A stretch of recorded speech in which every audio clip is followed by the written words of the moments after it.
Salut, voilà ici, séminaire fini, les consorts, c'est vraiment ouf, quoi. Je vais te faire un compte rendu en fait. Je ne m'attendais pas à avoir autant du monde, c'est vraiment incroyable. Regarde, tu peux même voir, hein. Tu vois, les gens sont là, ça réseaute grave et en fait ce que j'ai retenu, c'est qu'en fait je pensais en fait qu'on serait juste tu vois, qu'on serait juste un groupe plus ou moins restreint, mais je me suis rendu compte que waouh, les gens ne dorment pas, les gens en fait sont en train de prendre conscience et tout le monde est en train de courir quoi, après les opportunités en fait.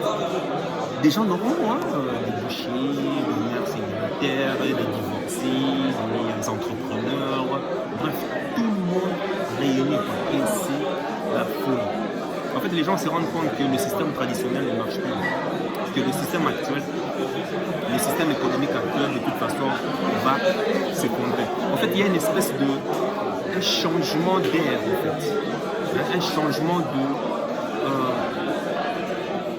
en fait, tout ce que tu as connu comme idée de business, idée d'investissement, ça ne marchait que pour nos parents ou bien ça c'est fini.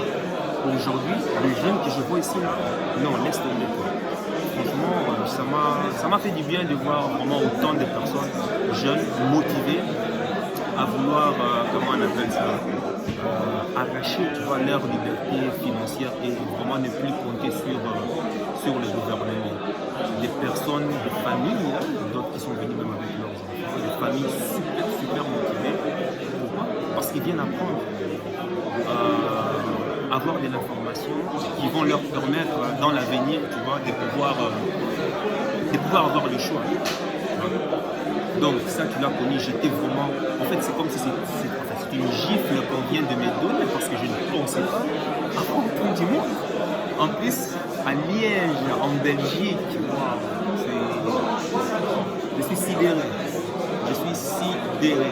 Bon, maintenant toi, si tu es là endormi, tu sais déjà ton compte, tu sais déjà où tu vas te retrouver hein, dans peu de temps. Je n'en dis pas plus. Et qu'est-ce qui m'a encore ému, qu'est-ce qui m'a encore surpris, c'est de voir, en fait de m'apercevoir que même les femmes, franchement, mesdames, félicitations. Hein. En fait, ça veut dire que même les femmes, j'ai vu 3 femmes qui sont venues sans leur mari. Pourquoi? Parce que monsieur ne s'intéresse pas. Mais elles ont compris l'importance de pouvoir générer, de pouvoir se lancer dans l'immobilier, parce qu'ici, spécifiquement, on parle de l'immobilier. Mais qu'est-ce qu'ils ont fait? Ils ont fait les déplacements. Ouais, mais j'ai dit, messieurs, non, messieurs ne s'intéresse pas, ils n'y croient pas. Et comment ça se fait que toi, tu fais, comment on appelle ça, malgré la finance du monsieur, tu as quand même pris la décision de venir? Ben, le déclic, quoi. Il y a mes enfants, l'histoire, tous ces gens-là. En fait, je me rends compte qu'au fait que, c'est-à-dire, les femmes commencent à jouer même le rôle masculin, en fait. C'est grave, hein, normalement, ça devait être l'homme à pouvoir même influencer, motiver sa femme à fréquenter, tu vois, à fréquenter ces genres de milieux. Mais ici, je vis, c'est surtout des femmes. My God, quel... Waouh, mais bon, bref. Ils sont chanceux d'avoir des telles femmes qui ont une vision qui va à l'opposé de la masse populaire. C'est vraiment, si tu tombes sur une femme comme ça, waouh, coup de chapeau. Donc c'est ça qui m'a surpris, voir des femmes qui portent la culotte. Enfin, la culotte, pas dans un sens négatif, hein, mais qui veut vraiment, qui bataille pour pouvoir avoir, comment on appelle ça, avoir accès aussi à l'indépendance financière via le pilier immobilier ou autre. Et ça, franchement, coup de chapeau, mesdames. Et puis, bon, voilà, pour le reste, on a parlé des stratégies achat-revente, hein, tout ce qu'il faut connaître.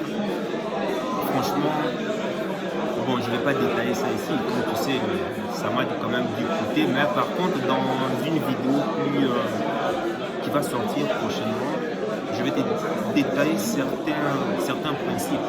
Mais c'est pour te montrer que franchement, on croit que l'immobilier est réservé qu'à une certaine élite. Mais en réalité, non, pas du tout. Même si tu es intérimaire, même si tu es un CDI, tu peux investir dans l'immobilier. Tu peux investir dans l'immobilier. Et mieux encore, la stratégie d'achat et vente. En fait, quel que soit le business, c'est que j'ai compris, tout est une question de mindset en fait. Tout est une question de mindset. Je vais te prendre un exemple. Je connais une personne qui a un CDI.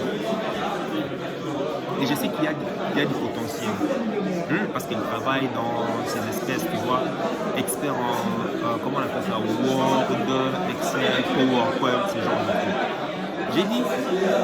J'ai dit à la personne, ok, tu sais, avec cette compétence que tu as, tu peux, comme tu as ton travail principal, tu peux aussi être freelanceur, t'inscrire, t'enregistrer sur des plateformes de freelance et puis aller, comment on appelle ça, et générer des revenus complémentaires ainsi. La personne ne le voit pas de cette manière. Qu'est-ce que la personne a fait? La personne a préféré aller se former sur les, comment on appelle ça, épilation, tout et consort auprès d'une institution. J'ai dit, mais écoute, c'est bien, tu vas te former sur l'épilation. Mais en matière d'argent, il faut penser le temps. Ce n'est pas l'argent qui compte, mais c'est le temps. Tu ne trouves pas que c'est vrai, tu vas te former, tu vas avoir peut-être un certificat ou quoi que ce soit, mais tu dois commencer à te déplacer chez les gens pour pouvoir exercer ce métier après ton boulot. Ou bien les gens vont commencer à venir chez toi pour pouvoir se faire épiler peu comme ça.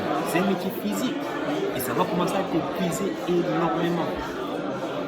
Et tant bien même que, bon voilà, chez qui tu vas aller faire la promotion, ça sera du bouche à l'oreille. Donc tu seras limité. Pourquoi? Par l'audience. Tu seras limité.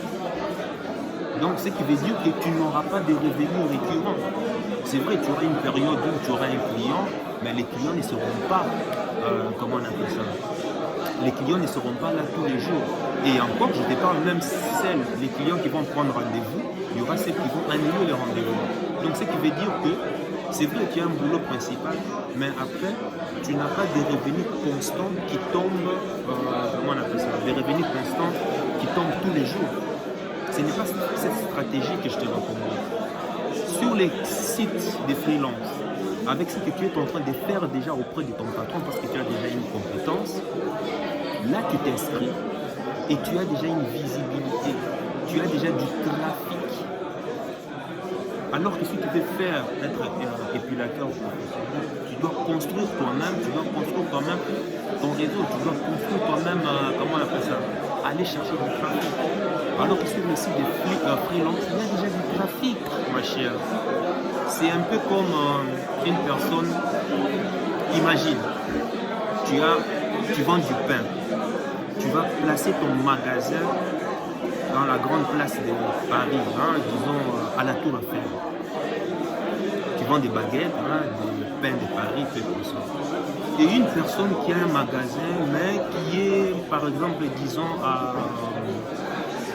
comment on appelle ça, à Saint-Nazaire, au sud à la ville portière, là, au sud de Lyon, tout comme ça, à Saint-Nazaire, dans un village tout paumé, tout restreint. Dis-moi, quelle est la personne qui va vendre le plus? Réponds-moi dans les commentaires. Quelle est la personne qui va vendre le plus? Bon, si tu as un cervelet, tu sais bien que la personne qui est dans une zone très fréquentée à Paris aura plus de chances de vendre son pain qu'une personne qui se trouve dans un village paumé de Saint-Nazaire. Tu comprends pourquoi? Parce que, voilà, à la place à Paris, à la Tour Eiffel, il y a plus de trafic.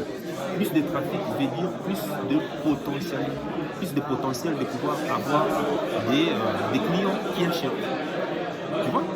C'est ce que je lui ai dit la personne. Mais la personne ne voyait pas ça de cette manière. Je sais pas. Tu vois, question question mindset. Question mindset.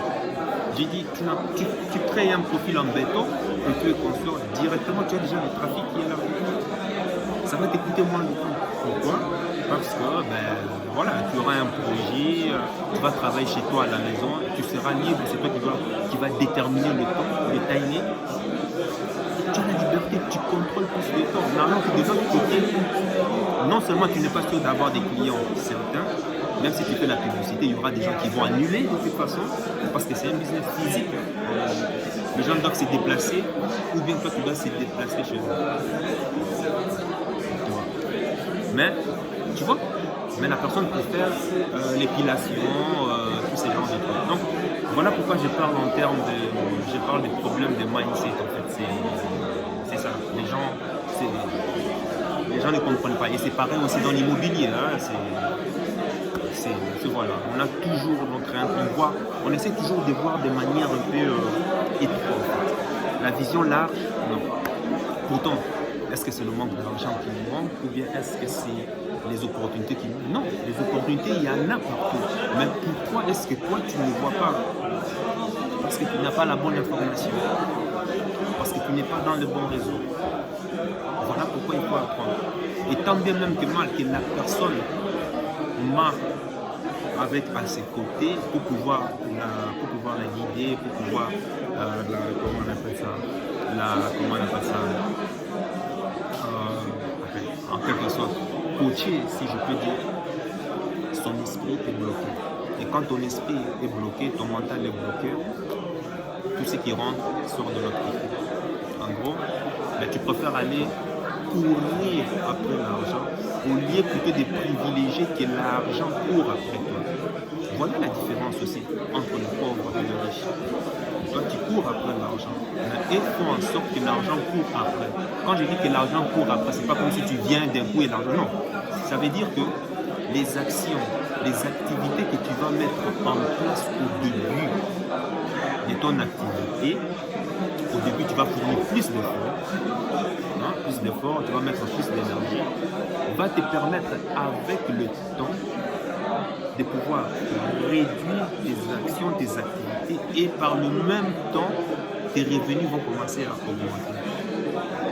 Tu comprends? Avec l'épilation, je parle du cas de mon ami par exemple, écoute, il va commencer peut-être à facturer 50 euros puis et consort, mais on est d'accord que s'il veut dupliquer, s'il veut doubler ses revenus, il va falloir qu'elle puisse se dupliquer aussi ou bien se dédoubler. Et ça, on sait que c'est impossible. À moins qu'elle crée une entreprise et qu'elle puisse engager une autre personne, mais elle n'est pas dans cette optique-là.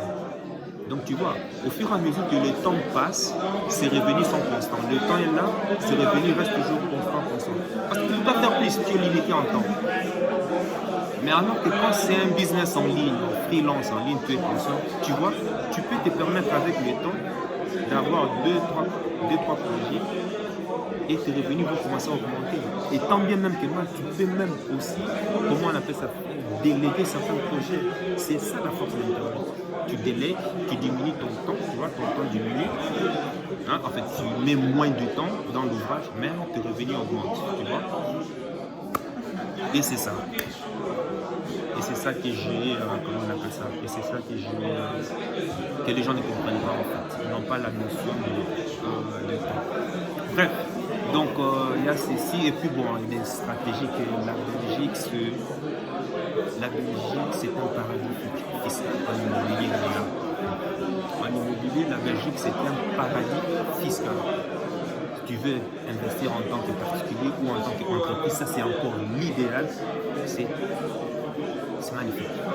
Magnifique. C'est ses avantages et ses inconvénients, mais ça en vaut la peine. Ça en vaut la peine. Donc, voilà, c'est tout ce que je peux te dire. Et qu'est-ce que j'ai encore? On nous a bourré d'informations. Hein. C'est la folie. Oui, on a dit, enfin, je t'ai déjà expliqué, hein, achat et vente, les options croisées, tous les consorts, les achats et ventes classiques, bref, toutes sortes de... Enfin, toutes sortes de stratégies qu'il y a qu'on peut faire avec l'achat-revente, les rénovations, tous ces genres de trucs. Bref, on a vu ça, mais je ne peux pas te détailler ça, sinon la vidéo sera longue. Donc, retiens ceci, écoute, que beaucoup de gens ont compris, ils sont en train déjà de bouger, et c'est bouger le cul. Et c'est ça que j'ai beaucoup apprécié. Et les nouvelles informations que j'ai apprises aussi, tu verras, je vais les mettre en pratique dans quelques mois ou bien des années plus tard. Mais il faudra que je puisse améliorer ma situation financière. C'est ça l'immobilier, il faut avoir une bonne situation financière. Un CDI, c'est l'idéal. Ou bien même un CDD. J'ai vu des gens ici avec un CDD intérimaire, mais qui ont su quand même investir. Et aussi, question de mindset. Pourquoi est-ce que je parle de mindset? Tu sais, les gens veulent plutôt, ouais, mais je vais acheter une maison où on va vivre, puis on va louer une partie. Oui, le temps de trouver la maison qui te plaît, parce qu'il faut voir aussi tes conditions, parce qu'il y a toujours de l'émotionnel, ça va prendre du temps. Alors que si tu commences avec un petit bien, mais qui ne fait pas partie de tes priorités, un petit bien qui coûte rien du tout, ça peut déjà t'aider à générer un petit 15 000 euros de plus-value. Et avec ça, tu as déjà du cash flow qui va te permettre de réinvestir sur un bien plus conséquent. Tu vois, tout est question de mindset, mais les gens ne comprennent pas ça.